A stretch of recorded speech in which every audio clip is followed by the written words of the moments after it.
Welcome to episode 173 of the XS Noize Podcast. I'm Mark Millar. Thanks for listening. In this episode, I speak to Michael Smyth from Belfast-based shoegaze band Virgins about their debut album, Nothing Hurt and Everything Was Beautiful. If you missed the previous episode, I spoke to former Manson frontman Paul Draper to discuss his upcoming live shows to celebrate the 25th anniversary of iconic Manson album 6. So check it out, and if you like the podcast, please subscribe on your favourite listening platform, give us a rating, and leave a comment. Based in Belfast, the captivating shoegaze ensemble Virgins have emerged as one of Ireland's most promising musical talents, flying the flag for Irish shoegaze.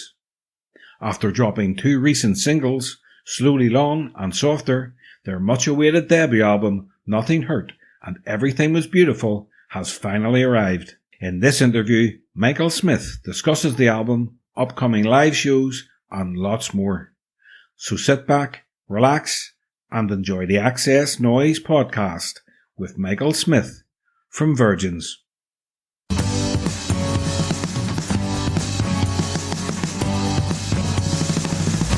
Hi, Michael. Welcome to the XS Noize Podcast. Thanks. How are you? All good? All good. All good. So, going back to the start, can you remember the first band or artist that made you pay attention to music?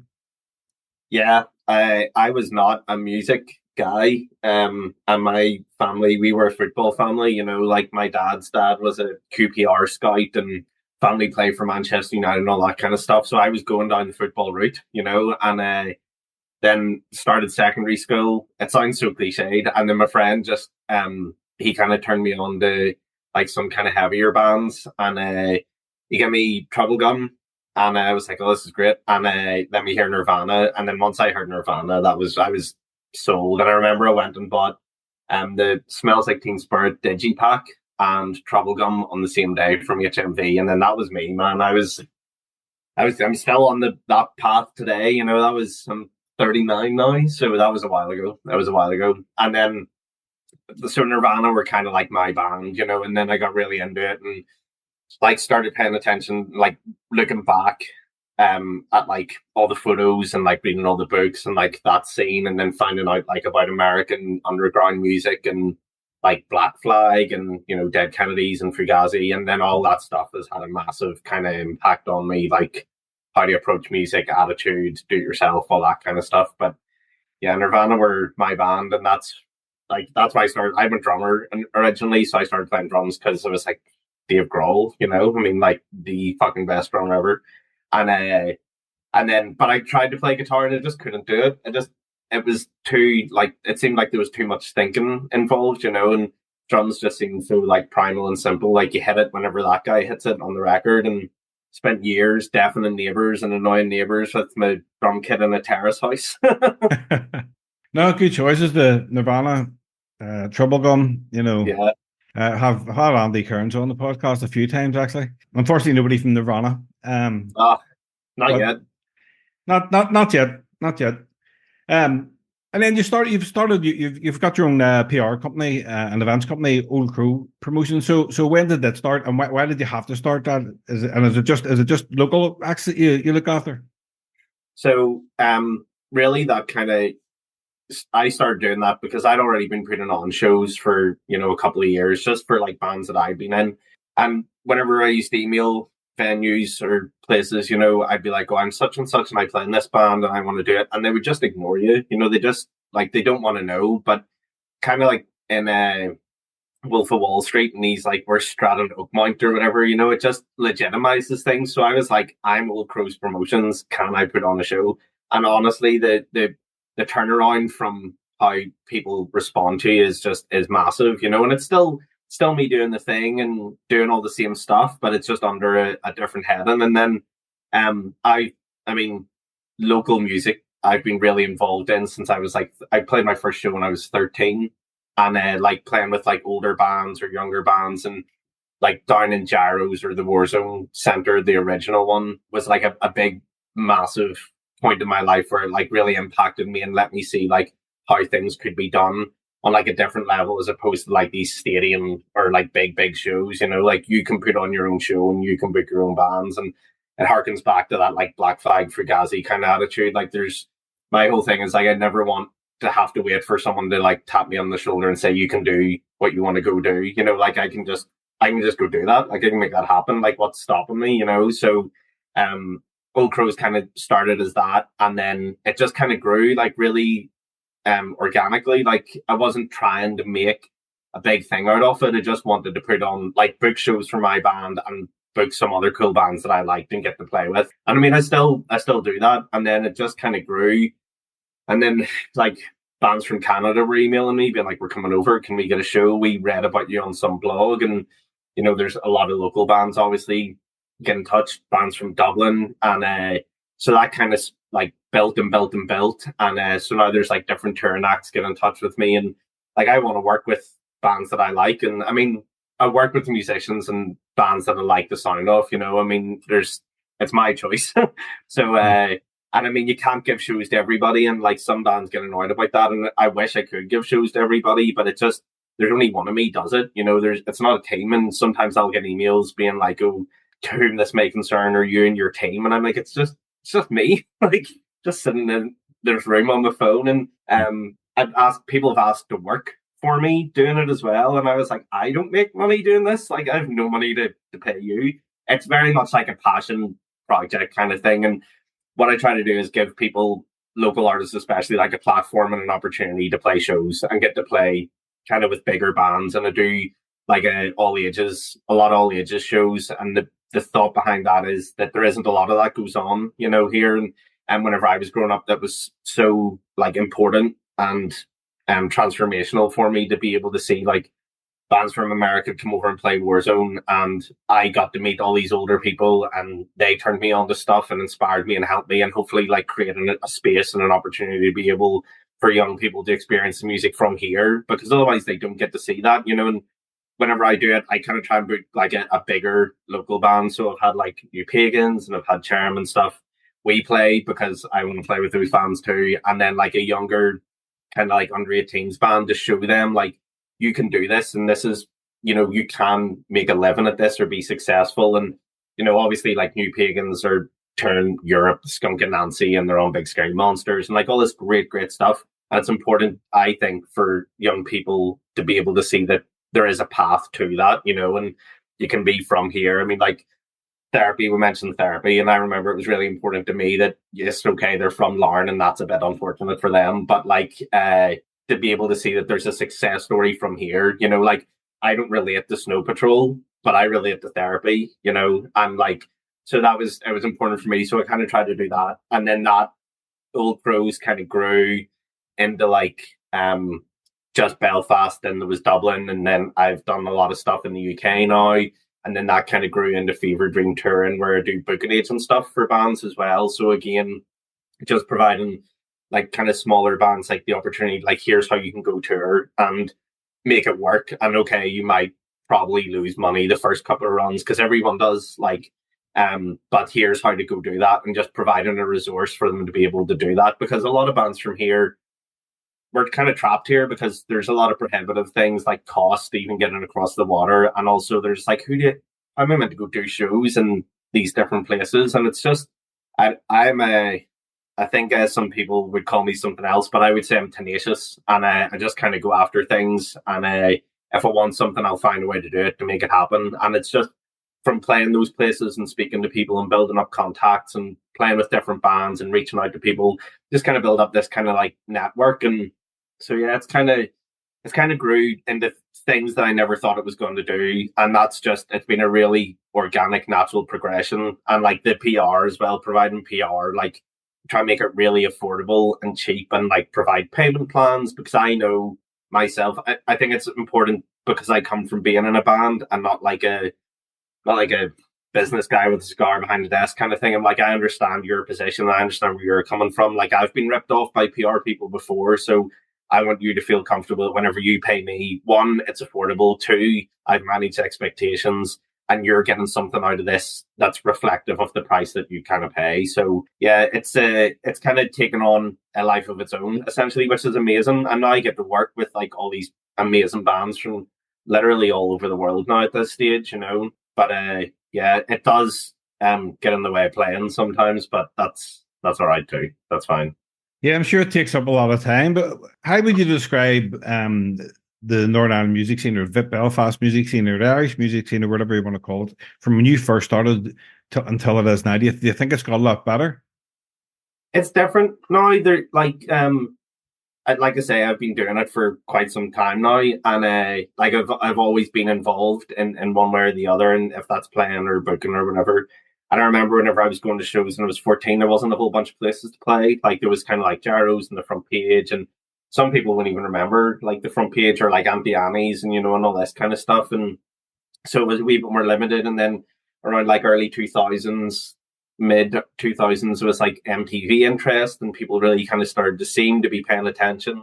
And then that kind of drifted off. And so it kind of comes in like peaks and troughs, and even the kind of music that's popular and gets pushed. And now it's a very different landscape now as it was to like 24, 25 years ago, whatever it was.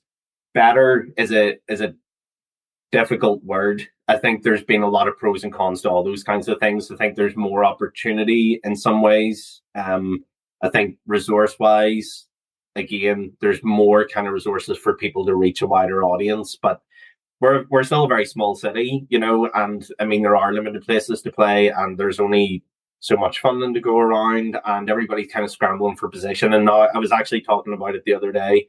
It's like I went to a show the other night, and there was 6 other gigs on that night, and that's great in one way, but in another way, you're splitting that crowd like 6 ways, and there's a lot of bands right now. There's a lot of bands around, and and again, that's great in one sense, but it's kind of balancing, and then trying to build the scene beyond what it is in the city to like encourage people to go to Dublin, or like how do you export that across the water in a way that's meaningful and like kind of shines a light on the scene and industry here. And so yeah, I mean, I think there's a lot of positives right now, and there's a lot of great bands, and there's a lot of great people doing really good work to help promote like the country and the scene here as well. So those are all very, very positive things. Yeah, it's interesting like looking back and seeing how that's kind of grew and changed over the years though. You're a very busy guy. You also have the Orchids project on the go. So what can you tell me about that? Yeah. Orchids, like it came out in January there, I think. Yeah, I put it on my birthday because I thought that would be really funny, just to give myself an album for my birthday. And then I played a show a couple of days later with Virgins. But yeah, it was kind of born off something else. And me, Emma, and Matt, like we were in Tigers before, and then that all kind of fell apart. And we'd already recorded those songs up to that. Like we'd all the music done, and we obviously spent a lot of time and money and effort and getting those things to that point. And I just didn't want to leave it. So I kind of was thinking about different ways to give the life to the songs that deserved. And then I was like, I can't sing, but I can scream and shout about stuff. And it just didn't, those songs weren't written with that in mind. So it just really killed the songs. And eventually kind of settled on the idea of asking all these like different female non-binary artists to come in and to sing on the songs. And some of those I was kind of like, I've lyrics and melodies, and you could maybe sing this. And then some people wrote their own stuff, and we kind of worked through stuff together. So it was a really it was a logistical nightmare of a project, because you're working with like 6 different singers. So there was Mel from Monona Bleach, Rebecca from Virgins, Daisy Johnson, Clodagh May, she's in Lord Jane now, Shanna from Tramp, and Frances, and she was from this band Loris from a while ago. She's a great singer. She does a lot of session stuff. So trying to coordinate with 6 different people, like, can you do demos, and can I hear that, and then space and schedule in the studio time. So it was a revolving door, literally. Like someone would be leaving and someone else would be coming in, and everybody was just really prepped and prepared, and just getting to sit there as a fan of those vocalists and just hear them sing on my songs and what they brought to it and how they work in the studio, because everyone has a different approach. And I love, like, if you show me a making of the album, I will watch. I mean, I'll watch a Coldplay making an album. I don't care about Coldplay, but I'm interested in their process, and so it was really cool. And it just took time to get there, but the result, people seem to really understand where I was kind of coming from with it, and like it resonated with people for the right reasons, which was cool. And like, you never know whenever you put music out, especially with that kind of thing, because you can't play live and you can't build like this fan base. And okay, like people were into those bands and were into my band, but until you put it out, you don't know them. So it was a very different approach and project, even in terms of PR and like, how can you market this and how do you reach people and all that kind of stuff. So, but it was cool, and I'm glad it came out, and a lot of people it seemed to strike a chord with. No pun intended. When did Virgins form? I think 3 years ago. I think it's 3 years ago. And it was you at the start, wasn't it? It was just you. So yeah. The initial kind of idea was that it was during lockdown and all, and I was kind of got into these like Slow Crush and was writing these songs then, just kind of very inspired by what they were doing, and kind of got into the whole shoegaze thing then. And then the idea would be that I would write all the songs, record all the stuff, and then get someone to come in and sing on them, and then have like a live band that I could then go and do shows. So initially there was another girl sang, this girl Brooke, and I had this whole other band. And the first we were one of the first shows back in Belfast coming out of a lockdown. It was in the American Bar, and it was rammed, and everybody was sitting down. It felt like a jazz club, it was like, this is not but then Brooke left and everybody else kind of left, and then I had been speaking to Blowtorch, for the EP, and I was like, I'm just going to go do it. I can go record it all myself, and then I'll figure out a vocalist. And then Rebecca got in touch on Valentine's Day, and I just phoned her. I was like, can we just talk? Because I was sick of sending messages back and forth to people and getting nowhere, and so I was like, can we just talk? We spoke for like 15 minutes, and I was like, I'm going to send you these songs, let me know what you think, come up to the studio, record some demos, we'll see what the deal is.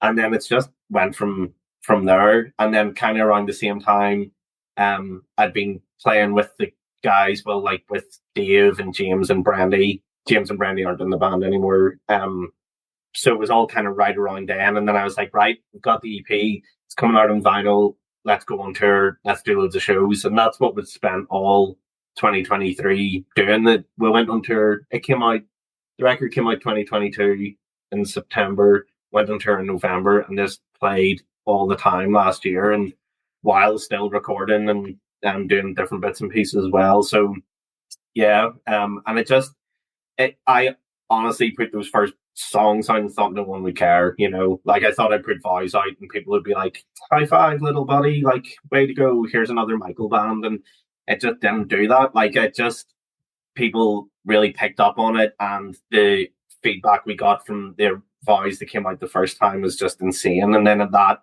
meant that I could go to the label and be like, I have these songs, and Richard at Blowtorch is great, and kind of played on his affections, because I know he loves shoegaze, and I was like, I have these shoegaze songs, Richard, because he was very helpful with Tigers and stuff, and put some stuff out too.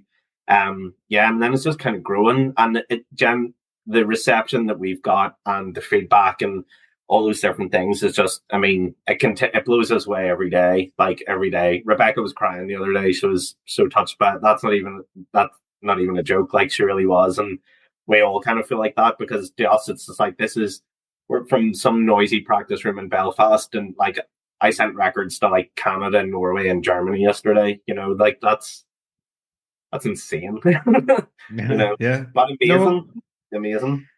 Yeah, the debut album, Nothing Hurt and Everything Was Beautiful, was, as we're talking now on the Tuesday, it's coming out on the Friday, April Thursday. the 11th.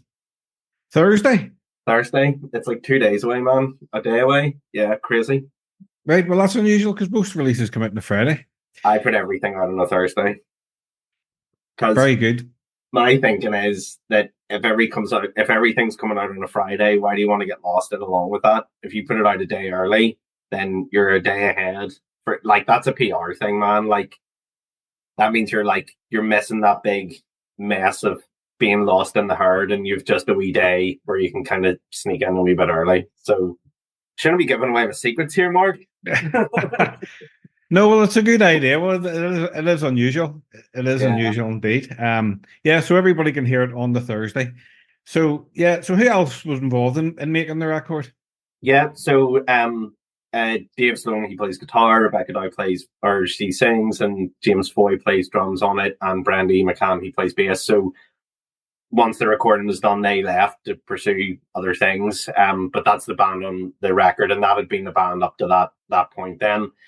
And then we went in to record with Johnny Woods. Like, I've been recording with Johnny since he done Vows originally, and then we went and done the EP, and he plays some bass on the EP, and but because it was just me and him, and like we do a lot of different stuff together, and we've taken him on tour, and so it's just like having your friend record your band, and obviously like I can't, like, if he offers opinion, like having someone that you can trust and respect their opinion is really, really important, and he's never pushy about it. So he's definitely brings a lot to the band, and because we've been on tour and he's seen us probably as much as we've actually played now at this stage, he understands like where we're coming from and what I'm trying to do with it and the sound we're going after and all that kind of stuff. So it's like a sixth member kind of thing. He's the fifth Beatle, What were you listening to during the recording of the album that might have inspired some of the sounds? A bunch of stuff. Like I write the music and then I'll demo it up and bring it to the band, and we'll kind of learn it, and people will do their own things on it. And so like, even though they're not necessarily doing a lot of the main writing, like they're bringing their influences and whatever they're listening to as well. And I do bombard them with like, oh, this came out today and this came out today, but whether or not they're paying attention. But like Slow Crush is a big influence on it. And like obviously My Bloody Valentine, although I don't think we sound like anything like any of these bands, but you kind of take all these things and you put it through your own filter and then comes out hopefully as something that's uniquely you. I got really into a band Nothing. They're from Philadelphia and they're just like big gazy, grungy kind of sounds, and went to see them, and they're great. Like Ringo Death Star, was listening to a lot of that, and then like some kind of smaller shoegazy bands. There's a band called Death Cult from Australia, this girl Wisp from Los Angeles. So just lots and lots of shoegaze, and then along kind of side that, like a lot of pop kind of stuff. Like I'm a big Taylor Swift fan, I have to say, so she's always kind of there, and I think the kind of poppy melodies kind of start to work their way through. And like Lana Del Rey, I really like just her use of space, like, and nothing's ever rushed. She gets to where she's going to go on her own time, and obviously like and Lord as well. Like I always they're like, Holy Trinity kind of people of pop, and Churches. I really like Churches, and there's kind of a lot of stuff on there that for me, I'm like, oh, I know that's what I'm trying to do there,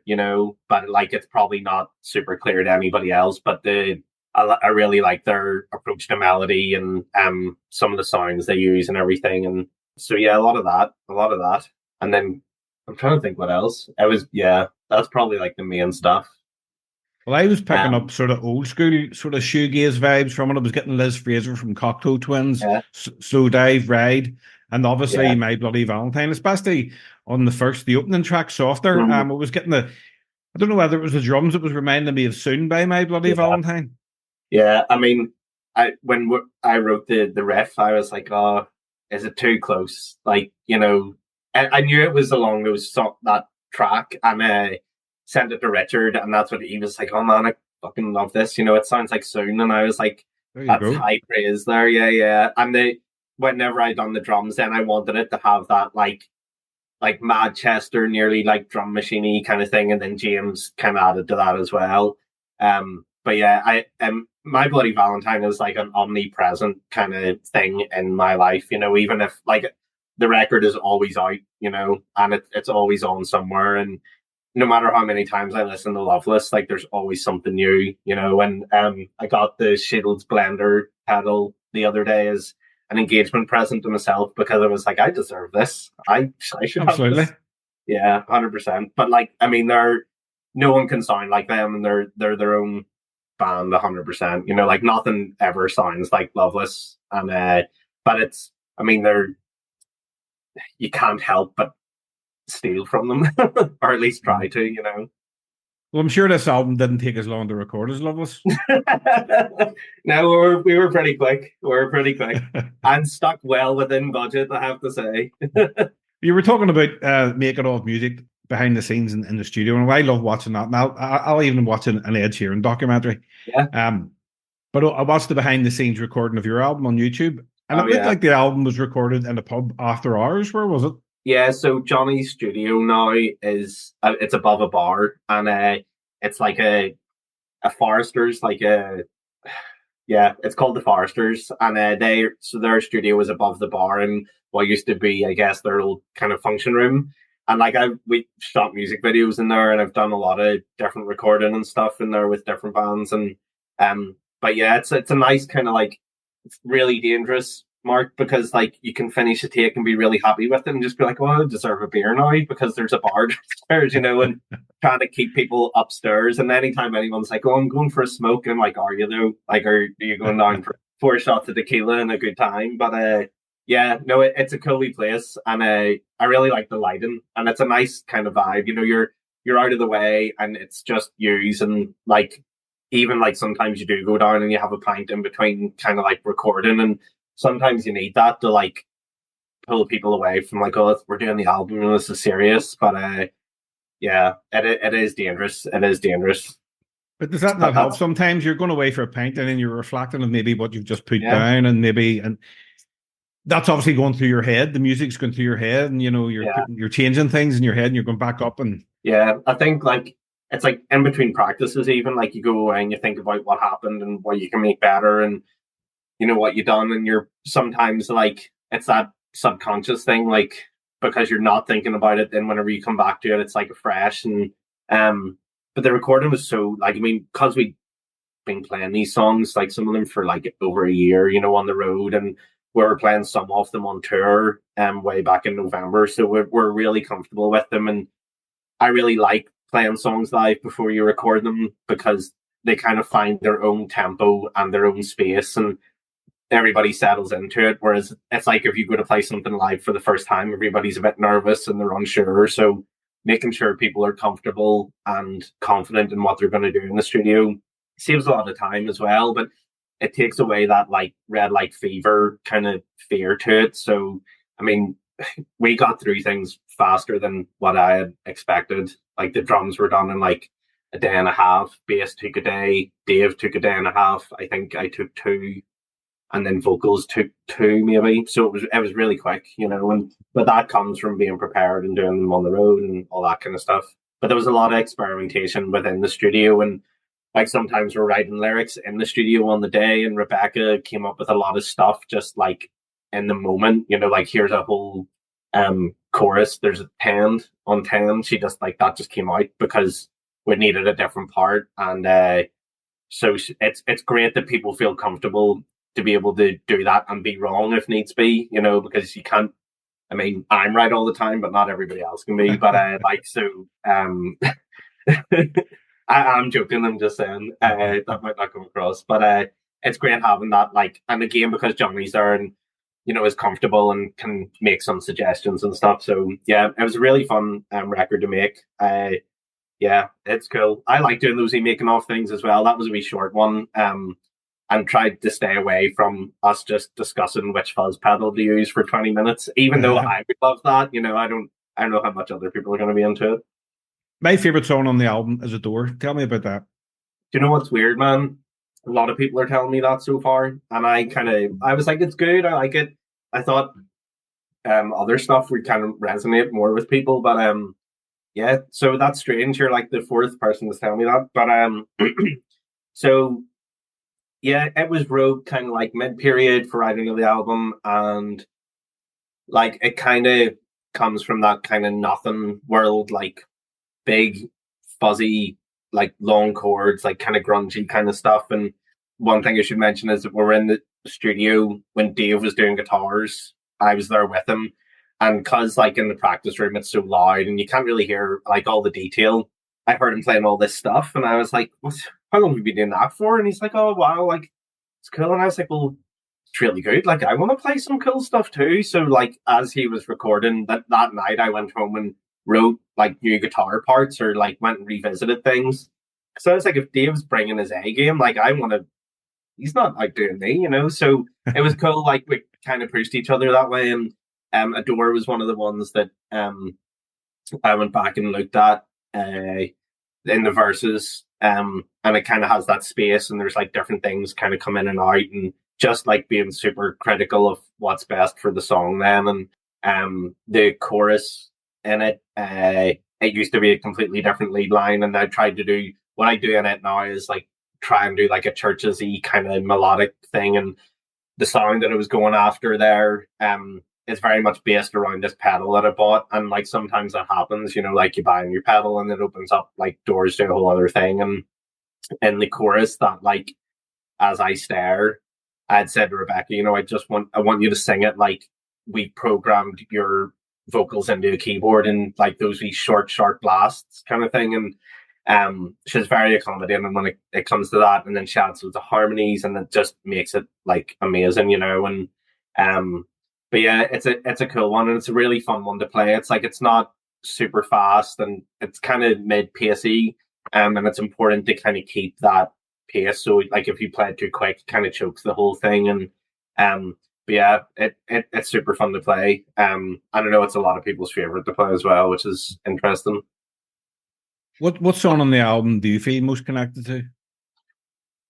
Well, it's like Sophie's Choice, man. You know, it's like because I write it, and then I write a lot of the lyrics and melodies and stuff, and me and Rebecca work through those, and she brings a lot of things too. But like, there's a lot of, I don't know, it's hard, man. Like, and we were talking about this in the group chat, you know, what's your favorite song to play live as opposed to your favorite song to listen to? And then, like, I suppose I kind of bring something else to it because I write some of the lyrics. It's difficult. Like, it's a very multi-dimensional thing for me, I suppose. But like Close, I really like Close. And it's about someone, so really personal to me. Then, you know, when there's lines in that relate to a specific person, and they know what that means and why that's important, you know. And some people might listen to it and just be like, oh, those are some nice pretty words, you know, and like that's completely fine too.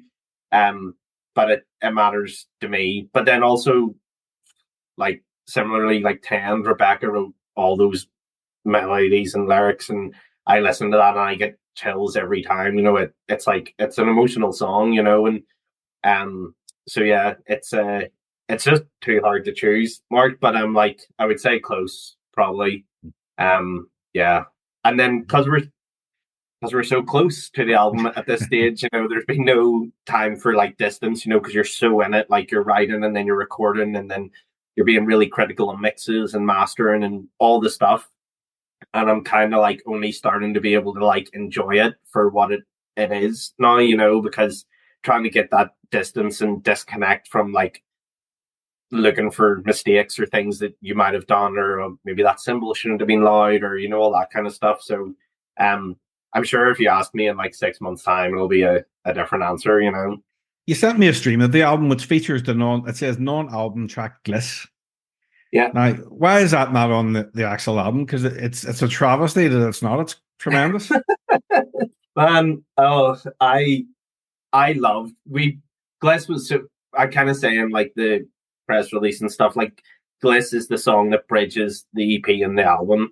And it's very true because it was written the first song post the EP, you know. And I think it kind of, there's shades of the EP, but it kind of nods to some of the stuff that I was gonna be trying to do on the record. So we were on tour, and the last night of tour, somebody turned around and they were like, "Yeah, I don't really like that song," and I was like, fucking floored, man, because I was like, we play that song every night, you know, and there's like, oh, I don't really like it, and then so we stopped playing it, and then we spent like a whole practice cutting it up and, you know, trying different lengths of choruses. Does the middle need to do this? And went through lots of iterations just to arrive back at what it was. But then by that stage, I was like, well, I don't want to put something on the album that like some people are going to be like, whenever it's coming up on the set, they're going to be like, oh, I don't know. So I'd written Tend as like one of the songs that was going to be on the next record. But then there's songs on the album that are like sister songs to me, you know, like they kind of sit together, and like Pale Fire and Tend obviously go pretty hand in hand. So it was nice to bring it in and have it. Obviously, whenever I'm thinking about songs, I'm thinking about sequencing on the vinyl as well, because it's all geared towards the vinyl for me. So being able to have those two songs bookend each end of the record, and it's kind of like that nice journey that it takes you on, like each side and then collectively. So then by the time that had happened, and then I was like, oh, well, we're going to record. We should just record it anyway. And then there's no room because some of our songs are like 6 minutes long. So it kind of ran out of space. And Richard wasn't going to give me a double album. Like, we're not Guns N' Roses. So, yeah. So, but I really like the song, and I thought it was nice that, you know, if you pre-order it, like, you'll get this nice extra thing that will make, if you're a big fan, it'll make sense then, like, progressively how things work through. But yeah, I like it, and I really like a lot of the lyrics on it as well. I think they're pretty good, but yeah, we might start playing it again. We'll see. You definitely should, because it's great. Yeah. Thank you so much. I just thought that's a shame that it's not on the album. If you're releasing it in CD, you should have it as a hidden track at least. Yeah, I think it worked out better that it's not, because it let it pretend on it, which is a bigger, kind of better song, I think. But yeah, it's hard. Like, those things are hard to make those choices, you know. And like, obviously you're writing a lot, and you have, because we like putting stuff out on vinyl, like, it's really what matters to us. Like, you have to stay within those like 40 minutes, and sometimes that means killing your favorite kid, kind of thing, you know. Sometimes it's great for a band as well. On the other hand, you know, they have these orphan songs, you know, that are, you know, the fans can collect or find somewhere that, you know, aren't on physical releases. So sometimes that is good. Yeah, I love that stuff. Like, I love, like, this band I really like called Icarus Line. They have a lot of stuff that there's like, it's just on this 1 7-inch that was released in Sweden, and I go and find that 1 7-inch and get it because I want to hear it. So, I mean, if there's fans like that of us, I mean, that's phenomenal. But it's like, it's cool then that they can go after those kind of things and hear it.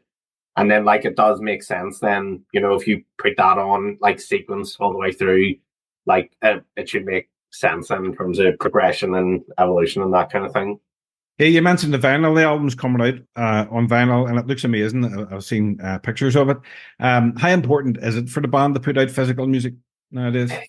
Yeah, I mean, I'm always about that kind of physical product, you know. Like, I'm a vinyl freak, and I have a lot, let's just say. And so for me, that's the format that I always want to hear my music on, you know, because genuinely, I think it sounds the best, and it's, especially for this kind of thing, it's really warm and it handles frequencies really well. I think the digital sounds great. I do think there is a difference. Spotify is a necessary evil, and streaming, not to sound all Lars Ulrich Napster-y kind of thing, but like,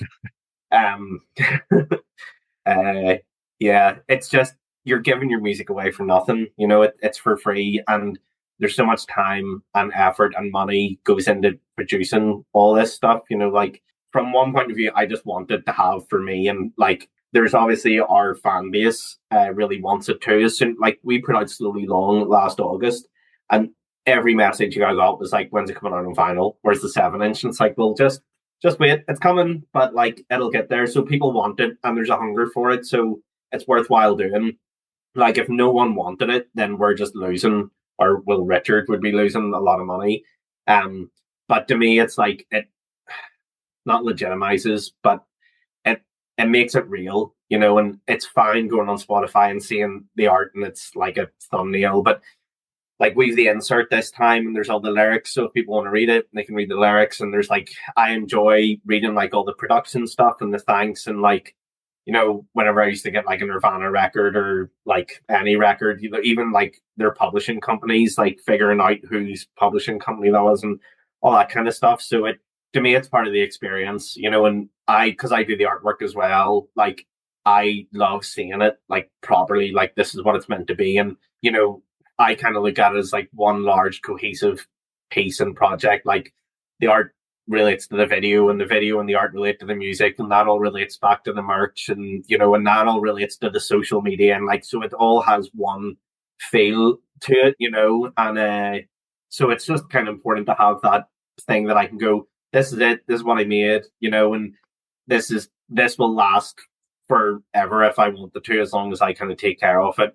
It's like, in like all those late night American shows, and they used to hold up the vinyl, and then in the middle of the 90s, and it switched to this wee tiny CD. Yeah. And it's like, if it was just streaming, what do you hold up? Like your phone, and like, so from a fan point of view and from my point of view, I want a physical product, but also like to be able to monetize is really important. And like bands can like to talk about it and seem maybe as a bit crass, but like, I spend all this money, we spend all this money. Like, if you want it, you should also spend the money to get it off us, because music isn't free. Like it, and I mean, it shouldn't be. I mean, I have Spotify. I'm part of that fucking problem.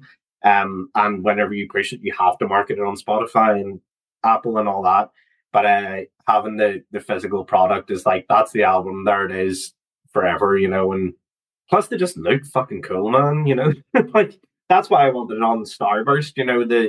The Starburst vinyl, and Richard was really nice and cool and making sure that happened. And he was like, well, if you want it, we should make that happen. And I'm like, let's fucking do it then. Get me a plane too while you're at it.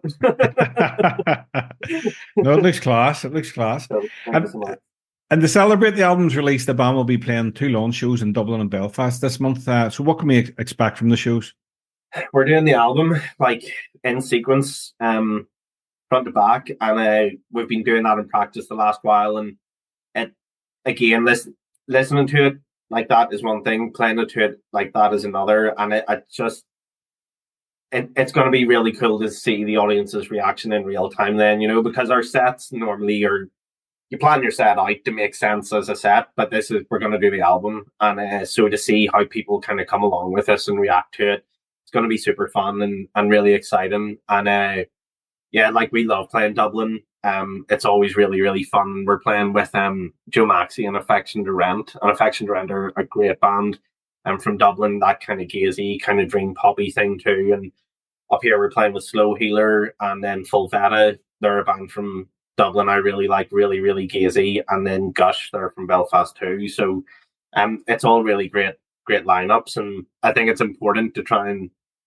play outside your hometown as much as possible as well, like obviously from all the touring and everything. So Dublin's only a wee short drive down the road. So, and like, yeah, for anybody that's listening, April 26th Dublin Shoegaze and April 27th Belfast at the Deer's Head.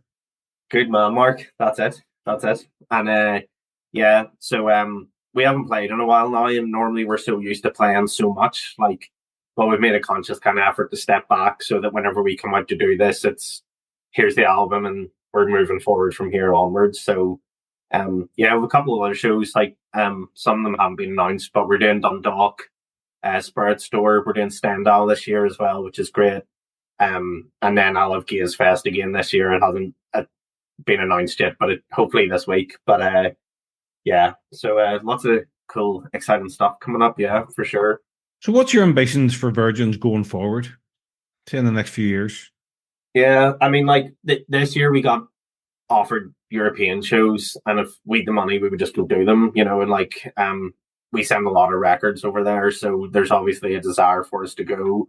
Really, all I would love for it to happen would be that this became self-sustainable, so that whenever we wanted to go on tour, it didn't mean that we had to pay out $2,000 ourselves, or whenever we want to put out a record, like, we have enough money from previous sales to, so that, I mean, that's the kind of goal. Like, I don't want to be driving around in a Rolls Royce with, Balenciaga shoes on or whatever. Like, it just, realistically, for us to have even reached the point that we're at now is genuinely mind blowing. And I think it's so cool. And the people are into it, and it resonates, and people relate to it and have a hunger for it. So if we get to the point where it's just, it can be its own thing and just sustain itself, would be amazing. And like, just play. And I mean, we've already started writing. We've a new drummer now and a new bass player. Mo Kane plays bass and Matthew McMillan, he plays drums. So we've already we wrote a song as a unit, which Slowly Long on the record was the only song that we wrote as a unit on that. So now we've already kind of started doing that. And I have songs that I've written for the next record, and it's very different to what this is. Like, again, it kind of makes sense in the evolution of things. So but just to kind of keep going, I mean, like, yeah, we're already planning next year already, because you got to be ahead of it and have things coming through constantly. So, I mean, I hope people, whenever we put out the record, and so far people seem to be really into it and really like it and understand it, which is really important, But hopefully people are into it and kind of get it. And yeah, I mean, we're already with over a third of the pressing sold already, and like we say, it's not even out yet. So that's insane to me, Like normally you're having to like message your granny being like, "Do you want to buy a copy or whatever?" And it's just every time I open the emails, there's somebody else bought it and somebody else bought it. So that's, I mean, really encouraging and just class, Well, for anybody that's listening, where can they buy it? They can buy it on bandofvirgins.bandcamp.com and or Blowtorch Records site as well. So, I mean, it's on all our socials. And I should also say that our name is Virgins and not Band of Virgins, just because it's on the socials. People seem to get confused. And yeah, it's odd. Maybe I should have called this Band of Virgins. I think it's pretty funny. I was in a band for a while called Thieves, but we done that like, you take out all the files or whatever, so it was THVS.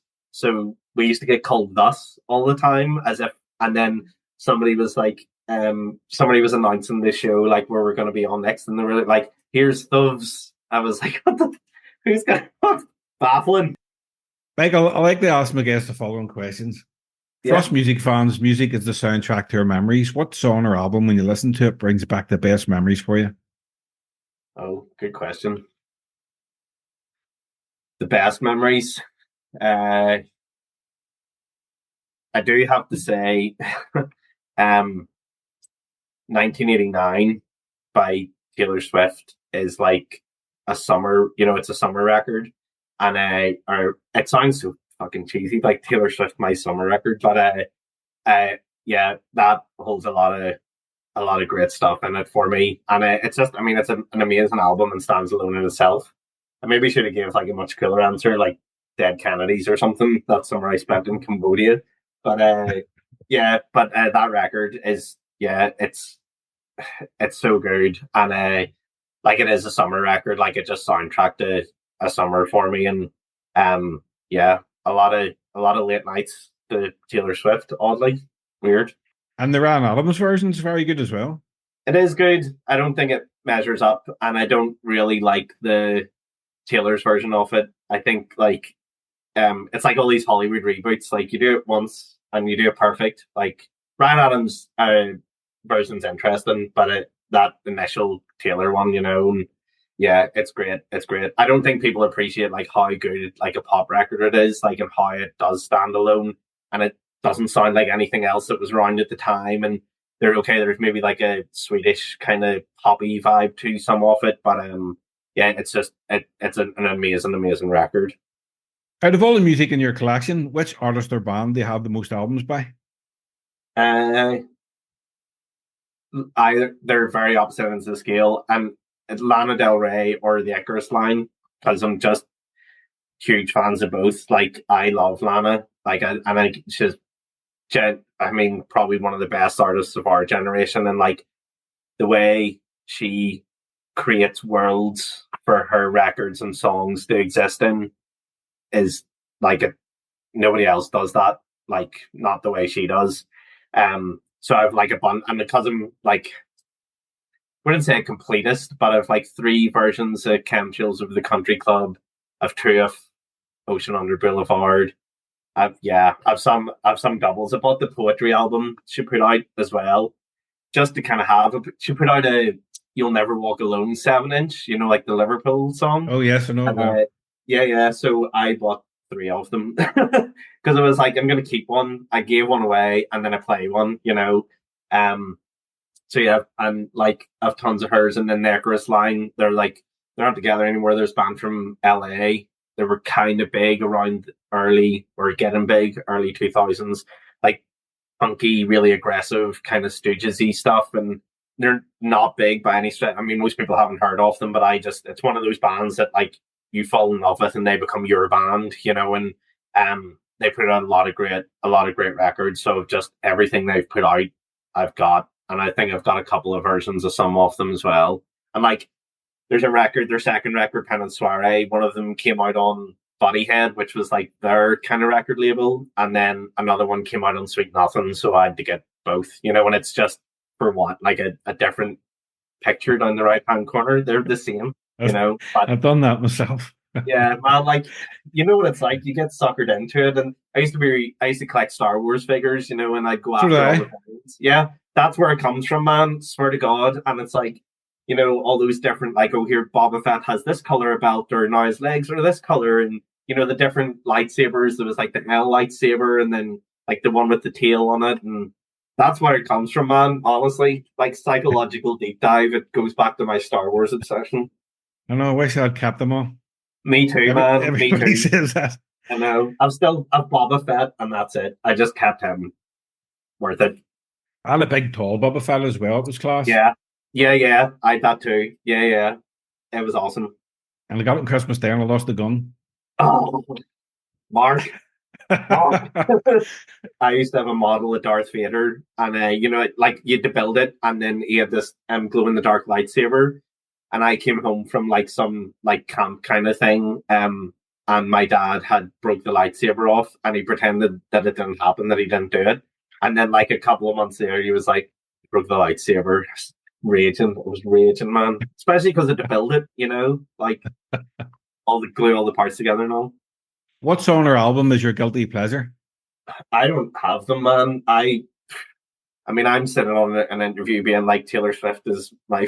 Yeah, well, right enough. You know, I love a lot of music. Do you know Deacon Blue? Do you remember Deacon Blue? Oh, I love Deacon Blue. Do you remember them? I went to see them last year. They're still going. I think I went a couple of years ago. I seen them in the Waterfront, but my dad gave me like Deacon Blue's greatest hits or whatever, you know, and it's like weird, or it starts off in its Dignity, and then it's Your Town, greatest hits, the blue one. Yeah, that's the one. And so then it's like Fergus Sings the Blues, and like Wages Day, and like Chocolate Girl, and like Growing Up in Your Town, and like I love that record. Like, I know it's a greatest hits, and like that's not cool, but like they have some unreal songs. Like, yeah, Wages Day it's verging on a punk rock song at points, you know, and we went to see them in the Waterfront, and it was cool. It was seated, and then, you know, like, one of the songs, I'm pretty sure it was Wages Day, came on. I stood up,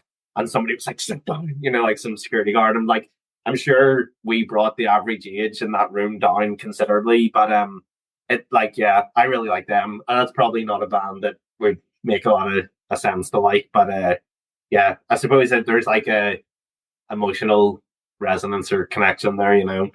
They done Fela a couple of years ago, which I wasn't at, but apparently it was like, you know, you can imagine the atmosphere in that kind of in the room or tent or whatever, and yeah, apparently they were like just lent into it, you know, they went full tilt kind of thing. That would have been great to be at. But yeah, I love them. I think that's probably like the most odd thing I would say. They're a great band. I love them. So, Michael, is there anything else you'd like to mention before we wrap up?